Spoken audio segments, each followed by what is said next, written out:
Today I want to talk to you about how you guys can live for free. Now, this is a topic that has been talked about by some of the greatest people, like my guy Austin, or like my guy Pace Morby. But today I'm going to give you Swan Belcher's standpoint on this. See, I've done this in several different points of my life, whether that was me in college or whether that was me after I dropped out of college. And as of right now, I do the same thing. And when we talk about free, we're talking about being able to, number one, live under your roof, your main expense, having that taken care of. And then number two, the things that you love to do also being taken care of as well. See, honestly, I feel like whenever you learn how to tap into this, you'll be able to open up all of God's abundance that He actually promised for you. You see, the things that you want to do, the things that you have to do, where you live, all can be taken care of for you for free. There's just a little mindset shift that you need to adopt. And in this video, I'm going to attempt to teach you how to do just that for yourself. Let's get into it. What's up, guys? It's your boy, Swan Belcher. This is me taking action right here on Instagram and YouTube. I'm doing my best to put out more content. So if you like stuff like this, go ahead and press the like button and subscribe. It lets me know that that you're getting something out of it. This is affecting your life. You're able to apply it to your life. It motivates you and inspires you. And I'm educating you because at the end of the day, that is my reason, that is my overall goal of doing videos like this, is to educate, inspire, and be an example for everybody watching these videos. So let me give you a few examples of what I mean by living for free. Okay, the first realization that I had about this thing came from me in college. So I went to North Carolina A&T, Aggie Pride. You know what it is. Homecoming was amazing. I don't even want to go there. I should have done more content around homecoming. But the first realization that I could live for free was when I was at North Carolina A&T, which is why I love college. I never graduated, but I love college because of this right here. I was in Aggie Suites, okay? I was in Aggie Suites. I can't remember if freshmen could be in suites or not. I don't think freshmen could be in suites, but I believe you did have to have like a minimum GPA to be in the suites. But essentially, the way the suites worked is you got a bigger bedroom. Okay, you got this common area, and then you had a shared bathroom. So you would essentially walk into, from the main hallway, you would walk into your suite. And you would see like a little kitchenette area, like I said, the common areas, and then 4 bedrooms with 2 baths. So at this particular point, I kind of added it up because for me, I was an in-state student, and I think at that time it was maybe $15,000 a year for this housing, and I started doing that math. So 15,000 times 4. So that means 30,000, 60,000. And then $75,000 for one room. This campus was getting paid for one room, and they had hundreds of rooms. Matter of fact, the suites was 2 separate buildings.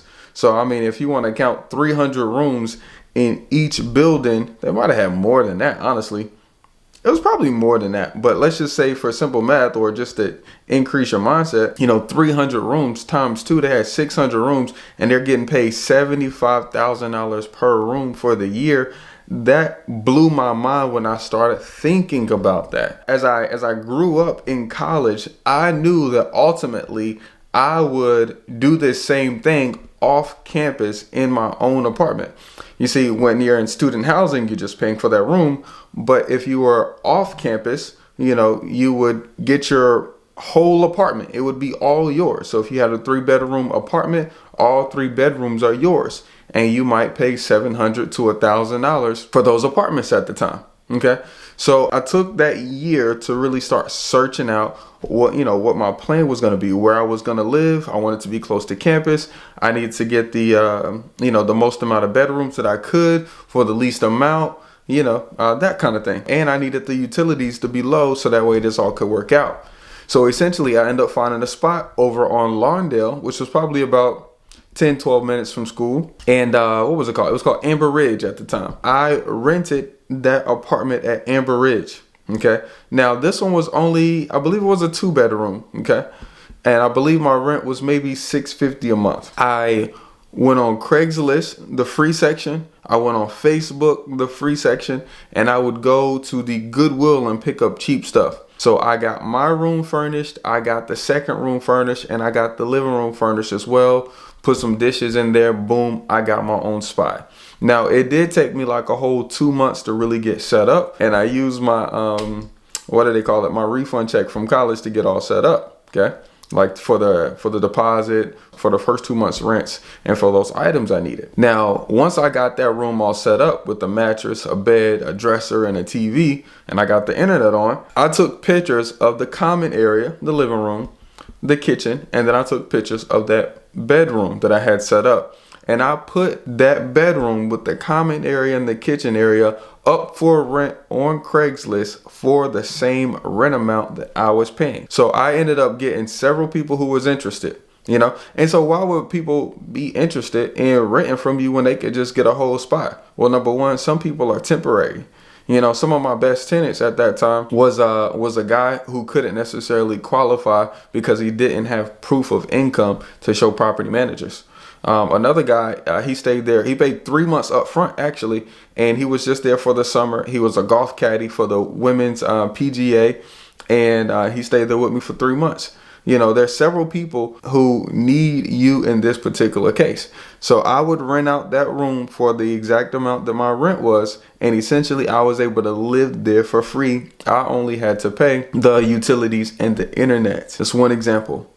My second example of living for free is when you're able to take something that you buy and then it's able to pay for itself. I've done this in several scenarios, but I'm gonna give you one now. Is I purchased this car. I purchased this at the time. It was pretty much brand new. It might have been 2 years old, but it was a TDI, a Jetta TDI sedan. Okay.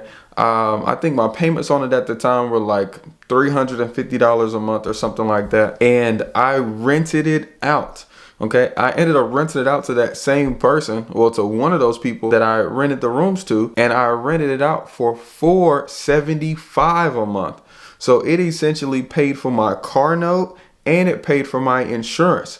So whenever he wasn't driving it, I had the ability to use it myself. Okay, and so once again, I was able to take something that I wanted, that I needed, turn it into an expense. Now, what did I do for travel on those days? I rode my bike. I got this little Swin, little vintage bike that I had all done up, and I'd ride my bike a lot. If y'all know me from college, y'all know me as the guy that marched in the band, that played the sousaphone, that roller skated, and rode his bike. Riding bikes around A&T's campus wasn't cool at this time, so if y'all was there in 08 through 12, y'all already know who I am. Okay. Number 3 is going up a level. It's going up a level is in my business. I remember my business was going so great. My business was doing good. We had an office downtown. I had several cubbies. The office came with some cubbies already. So shout out to that person who left those cubbies behind for me. They're like cubicles. But then I picked up like 3 more. And you know, they're like double sided. So it was like 6 spots. And I already had an office. I was paying $1,500 a month to be there. And that included utilities other than internet. But I was killing it. I had a sales team and all. But I wanted to do business with agents, you know. So what I told agents was, hey, if you need a dedicated office space, you could rent my cubicle in my office. We're doing deals already, so it'll help with the atmosphere, keep your vibes high, you know, and you'll have a dedicated, you know, like office space, you know, if you didn't want to use your brokerage address, or if your brokerage didn't have like a office address, you could just rent my cubicle. I rented 3 cubicles the whole entire time that I was there, and I rented them for $500 each, which paid for my $1,500 a month rent in that office. I needed an office because I was building a e-commerce sales team behind my real estate at this point. So it benefited me because I was able to use this office as my spot, but also look like the authority figure when it came to hiring people in my space, and also giving me an opportunity to dominate the market. Because when people was meeting with sellers, they meeting at Sheets. I'm meeting at my office, but they don't know it's paid by those cubicles that I picked up. All right. And then at an even higher level, the house that I'm in now, we use portions of it, the front 7 acres, to rent to weddings, family reunions. We had a basketball appreciation. In March, we're doing this like content day. I'm bringing up these examples because the things that you want are the things that other people's need as well. So if you can just change up your mindset about your limits, don't place no limit. I always tell people, like, don't place no limits on my life. And whenever people are talking to me, I won't allow you to limit yourself when you're talking to me. And if you can just change up your mindset about the things that you want, figure out a strategy, execute, implement, you can have all the things that God wants you to have. Okay. So look, until the next one, I see you. Peace.